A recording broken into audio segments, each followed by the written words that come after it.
Почитуван председател, почитуван премиер на владата на Република Македонија, почитувани министри, заменици, пратеници, новинари.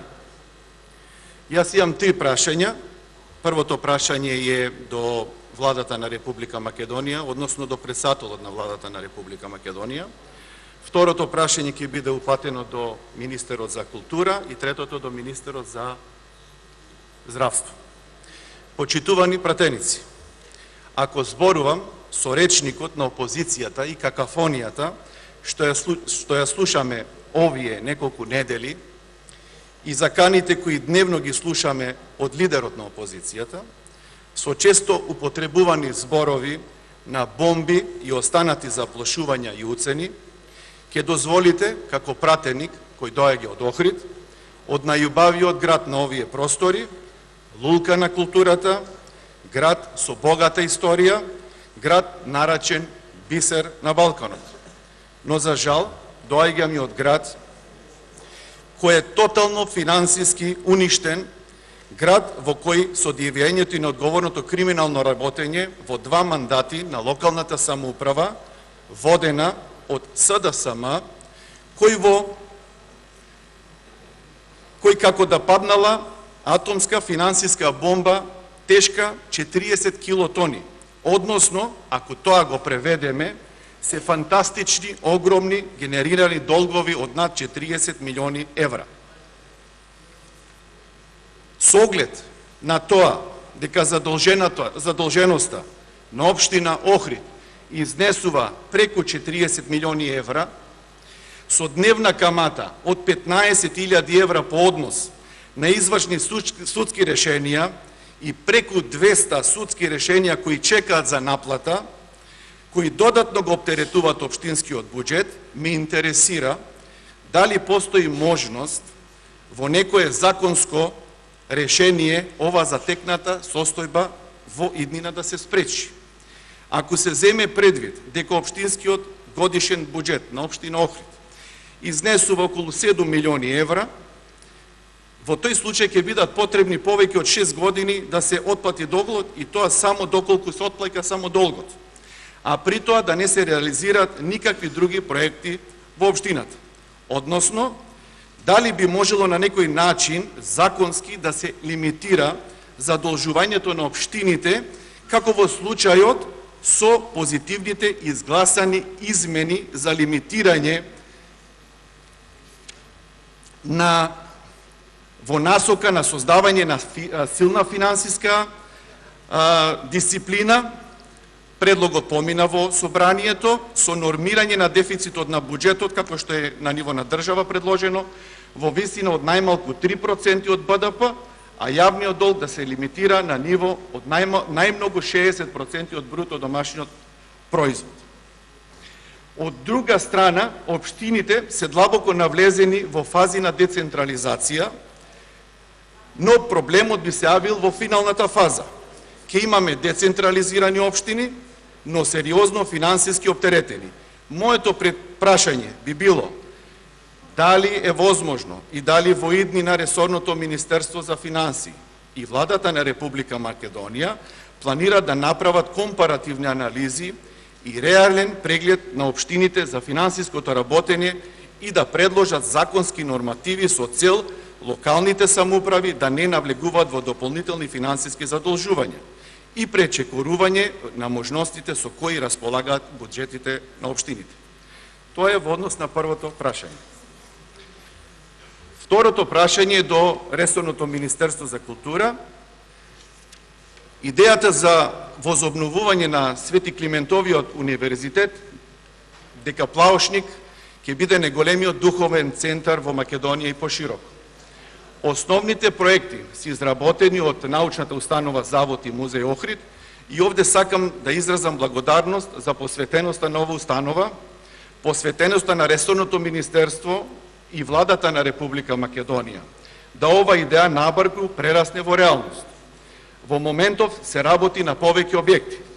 Резиденционалниот објект на Македонската православна црква, Манастирскиот конак, музеот на Плаушник, Центарот за хуманистички науки Свети Климентовата библиотека, а со започнувањето на градбата на Богословскиот факултет се заокружува еден духовен мозаик, да Плаошник, Охрид со богатата историја, постојањето на 365 цркви и уште многу други вредни духовни објекти, со право го заслужува називот Охрид, Балкански Ерусалим.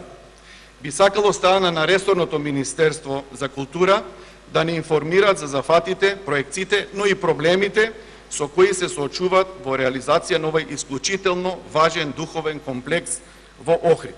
Моето прашање е следно: докаде се активностите за реализација за идејата за изградба на Богословскиот факултет на Плаошник? Почитувани пратеници, третото прашање е упатено до нашиот министер за здравство. Како лекар кој 20 години работи во здравството и кој има одлична соработка со ресорното министерство, каде што Охрид е препознатлив по градбата и ставање во функција на една од најмодерните болници во овој дел да речам, на регионот пошироки од Македонија. Ресорното Министерство за здравство не само што работи на подобрување на капацитетите за работа во болниците, нови апарати, одиме во проект на напредни обуки за македонските лекари во врни светски клиники. Напредните фокусирани обуки на македонските лекари во 50 врни универзитетски клиники според Шангајската листа во областа на медицината предвидува новиот проект на Министерството за здравство. Како што ни информиравте на пресконференцијата, Министерството за здравство, односно ресорниот министер Никола Тодоров, фокусот на овој нов проект представува и нов пристап во делот на едукација на македонските лекари, ќе се однесува на 5 области од медицината, и тоа: ортопедија, травматологија, офталмологија, дигестивна хирургија, неврологија, неврохирургија и неонатологија. Според проектот, во секој од овие 5 области ќе бидат испратени на едукација по 3 доктори во период од 1 година. Во наредниот 3-годишен период со овие напредни обуки се планира да се опфатат уште дополнителни 3 до 5 области од медицината. Министерството за здравство ќе објави оглас во медиумите на кои може да се пријават заинтересираните доктори, кои по избор на обуката ќе треба да потпишат и договор за лојалност. Идејата е да во наредните 3-4 години да бидат опфатени најголем дел од специјалистите во медицината во Македонија. Обуката ќе трае 1 година и ќе се одвива по принципот на ментори определени од клиниката каде ќе се врши обуката, а бидејќи се работи во најголем дел за хируршки гранки, во првите 6 месеци докторите ќе се образуваат на ниво на втор асистент, па на ниво на прв асистент, па во вторите 6 месеци треба да бидат главни оператори, додека нивните метори ќе им асистираат. По враќањето во Македонија, тие ќе дојдат заедно со нивните ментори, каде ќе престојуваат во земјата 1 до 2 недели и ќе направат одреден број на интервенции за кои се специјализирале. Докторите кои ќе ги поминат овие обуки, ќе имат обврска да обучат во овие унапредени и напредни вештини најмалку 2 своји колеги, лекари, по можност од клиничките болници за периодот исто така од 1 година веднаш по враќањето. Министерството за здравство ќе ги покрие сите трошоци за обука, која вклучува и плата на докторот што ја примал дотогаш, како и дополнителната плата за ангажманот на докторот во универзитетската клиника, каде што престојува докторот на обука. Моите прашања се: кои медицински области ќе бидат опфатени со новиот проект и оние дополнителни области на ресорното Министерство за здравство од проектот на обуки на македонските лекари, колкав е периодот предвиден за овај проект и кои се обврските на лекарите по завршувањето на обуката, а кои се обврските на ресорното Министерство за здравство. Ви благодарам. Благодарам и јас. Пратеникот Сашо Василевски постави 3 прашања. Првото до председател на владата на Република Македонија, второто до министерот за култура и третото до министерот за здравство. По однос на првото прашање одговор се добиете председател на владата на Република Македонија, господинот Груевски Никола. Повелете. благодарам на прашањето. Навистина, она што го наследи новиот градоначалник на општина Охрид е запрепастувачко. Такво големо задолжување на општина со такви приходи е навистина нешто што е тешко да се преброди.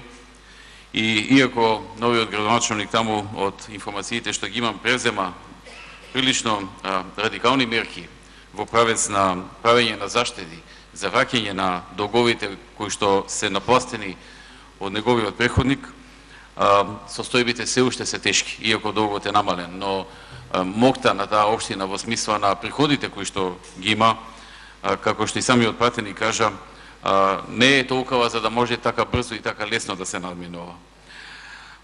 Очигледно дека се работи за ситуација на неодговорен градоначалник, на оној кој што го направил тоа, на претходникот на сегашниот градоначалник Бакачевски. Во законот постојат одредени ограничувања кога станува збор за задолжување на општините. Од она што се сеќавам, законите предвидува да задолжувањето не може да надмине 30% од висината на приходите во преходната година. Но во овој случај не се работи за задолжување со кредити од банките, туку се работи за неконтролирано и неодговорно превземање на обврски кон приватни компании за извршени услуги или набавени стоки. И на тој начин е дојдено до преголемо задолжување на општината. И јас се согласувам дека потребни се дополнителни законски интервенции во овој дел, за да не се повтори во некој друг случај на неодговорен градоначалник во иднина. Така што, од тој аспект, ние внимателно го анализираме овој случај и размислуваме како да се постапи во иднина да не се повтори на истото или на некое друго место повторно таков начин на работење на некој градоначалник. И да се на некој начин стави во одредена рамка и не само можноста за земање на кредити од банки, туку и можноста за преземање на обврски кои што може во иднина да ја доведат општината со преголем долг, од кој што потоа повеќе мандати не можат на градоначалници во повеќе мандати нема да можат да ја раздужат општината и ситуацијата да ја сведат на нормална. Благодарам. Благодарам и јас. Дали пратеникот е задоволен од одговорот, односно дали сака да постои дополнително пратеничко прашање, има збор пратеникот Сашо Василевски. Повелете.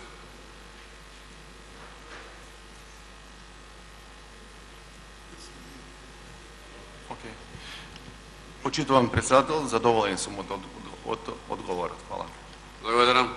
Второто прашање до министерот за култура. Одговорот од министерот за култура. Повелете. Благодарам, председателе, почитувани пратеници. Пред се сакам да се заблагодарам за поставеното прашање од страна на почитуваниот пратеник и за интересот се разбира за овој значително голем капитален проект на владата на Република Македонија во однос на возобновување на Свети Климентовиот универзитет на Плавошник во Охрид. Сакам да информирам дека активностите се одвиваат според утврден план и динамика од страна на Министерството за култура, Управата за заштита на културно наследство и надлежната институција Завод и музеј Охрид. Во изминатиот период интензивно се работеше на карабината на сите овие објекти, кои што го опфаќа самиот Свети Климентов универзитет, како манастирскиот конак, резиденцијалниот дел на Македонската православна црква, галеријата, библиотеката, Центарот за хуманистички науки. И во однос на сите овие објекти, значи, процесот на затворена карабина е завршен, во моментов и покривната конструкција се работи. Во однос на Богословскиот факултет, сакам да информирам дека изминатата година се работеше на археологијата, истражувањето во тој дел, така да целосно се заврши истражувањето и веќе е започнато врз основа на сето она што е откриено, започната е карабината на Богословскиот факултет. И очекуваме оваа година и Богословскиот факултет да го добие, значи, според динамиката да добие затворената карабина. Самиот проект според динамиката треба да биде готов, значи целиот комплекс негде во 2018 година, така да динамиката солидно се одвива од страна на Завод и музеј Охрид.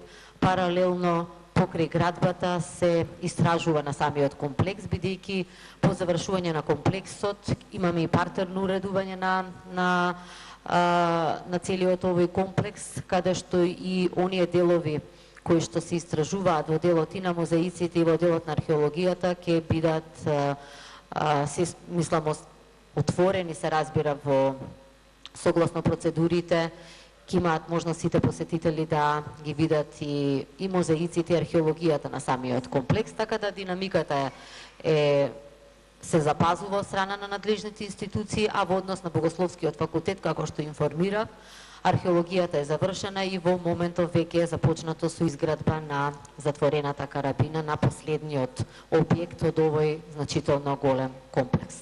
Благодарам. Благодарам. Дали пратеникот е задоволен од одговорот, односно дали сака да постои дополнително пратеничко прашање, има збор пратеникот Сашо Василевски. Повелете. Задоволен сум, ви благодарам.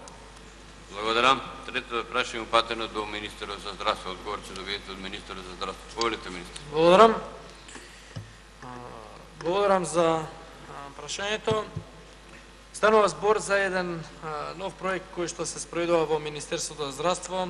Го нарековме проект за напредни фокусирани обуки, во кој што планираме да испраќаме секоја година определен број на лекари кои што ќе бидат едуцирани за во конкретни области, за конкретни методи.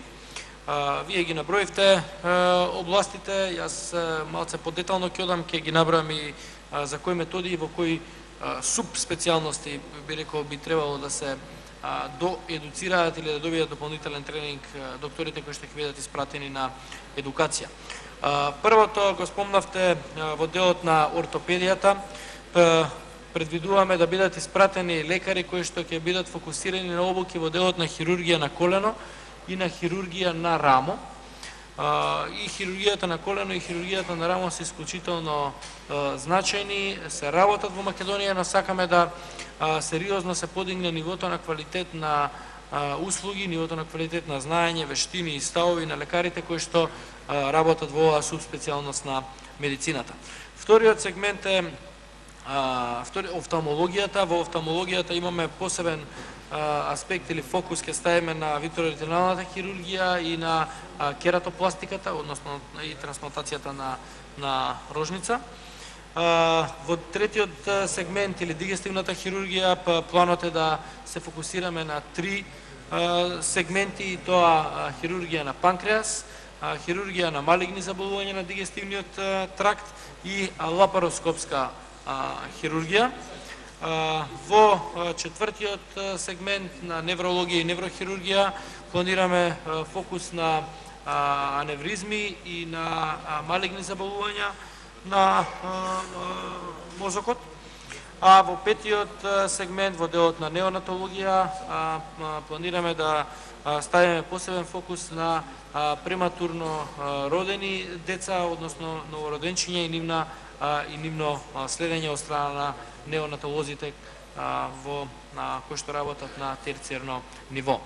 Инаку предвидено е распишан е оглас, како што кажавте. Огласот трае до сабота. Еве да искористам оваа прилика и од собранијската говорница да ги повикам сите оние кои што се заинтересирани, оние лекари кои што се заинтересирани за вакви фокусирани напредни обуки да се пријават на овој оглас на Министерството за здравство. И потоа ќе бидат направени интервјуа и селекција на кандидатите кои што ќе бидат испратени на овие фокусирани напредни обуки.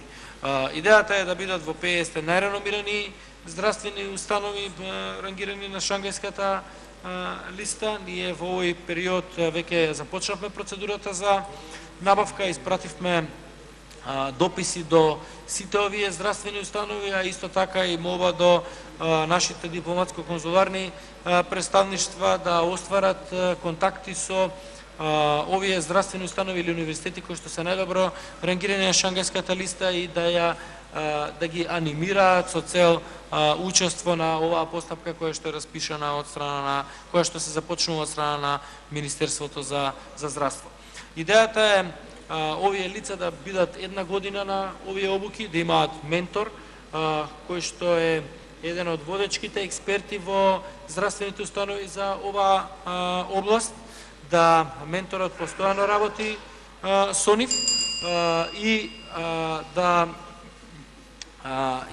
потоа повраќањето во Република Македонија да бидат врзани да едуцираат исто така двајца лекари за методите кои што ги совладале при нивната едукација во овие најреномирани здравствени установи во светот. Идејата е докторите кои што ќе се едуцираат во Македонија да бидат доктори кои што работат во клиничките или општите болници во Република Македонија и на тој начин да што е можно повеќе се дисперзираат квалитетно високо ниво на здравствени услуги на целата територија на Република Македонија. Инаку точно е тоа, докторите кои што ќе бидат испратени на овие обуки, како и докторите кои што потоа ќе се едуцираат во Македонија, склучуваат договор за лојалност со Министерството за здравство и потоа имаат обврска определен период да продолжат да работат во здравствената установа од која што се пратени на едукација. Очекувам дека доколку успешно се реализира овој проект на Министерството за здравство и доколку има интерес за склучување на вакви договори со една од 50 најдобро рангирани универзитети, медицински универзитети и медицински или клинички центри во светот, дека ќе можеме оваа пракса да продолжиме и во наредните години на начин што секоја година ќе имаме нови области од медицината на кои што ќе бидеме фокусирани, се со цел во некој период од наредни 4 или 5 години да бидат опфатени скоро сите или најважните или најзначајните области во кои што имаме потреба да бидат испратени лекари за дополнителни напредни обуки за стекнување со напредни вештини со цел воведување на нови методи или користење на напредни или нови техники за методи кои што веќе се имплементирани во Република Македонија. Како што веќе кажав, ова е нов проект на Министерството за здравство и очекувам дека доколку истиот позитивно се реализира ќе допринесе до сериозно подигнување на нивото на квалитет на услугите кои што се даваат во македонското здравство, исто така очекувам и повраќањето на нашите лекари да може да се да едуцираат кадри од Република Македонија кои што ќе даваат здравствени услуги во други здравствени установи низ Републиката. Благодарам. Благодарам. Дали пратеникот е задоволен од одговорот, односно дали сака да постои дополнително пратеничко прашање? Има збор пратеникот Василевски Сашо. Повелете. Почитуван министер, ја имав можноста со вас да соработувам пред да влезам во парламентот како лекар и како председател на управен одбор на ЕЗО Општа болница Охрид и сум задоволен од професионалност и соработката која имавме. Сакам да ве охрабрам и да ви кажам, како 20 години како лекар што работам, здравството е сензибилна и комплексна област. Здравството е област во која секогаш треба да се надоградува, да се вложува и во кадар, и во потенцијал, да се вложува и во болници, и во нови апаратури. Ве охрабрувам да обстоите на реформите, онака како што ги имате замислено, затоа што здравството, ако го гледам од денешен аспект, влегува во модерно здравство, конкурентно со европските и светските здравства, а имавме здравство само пред неколку години кој беше комплетно растурено во системот на делување. И во болниците, и во апаратурата, и во едукацијата на лекари. Ве охрабрувам, продолжите храбро со реформите. Ви благодарам.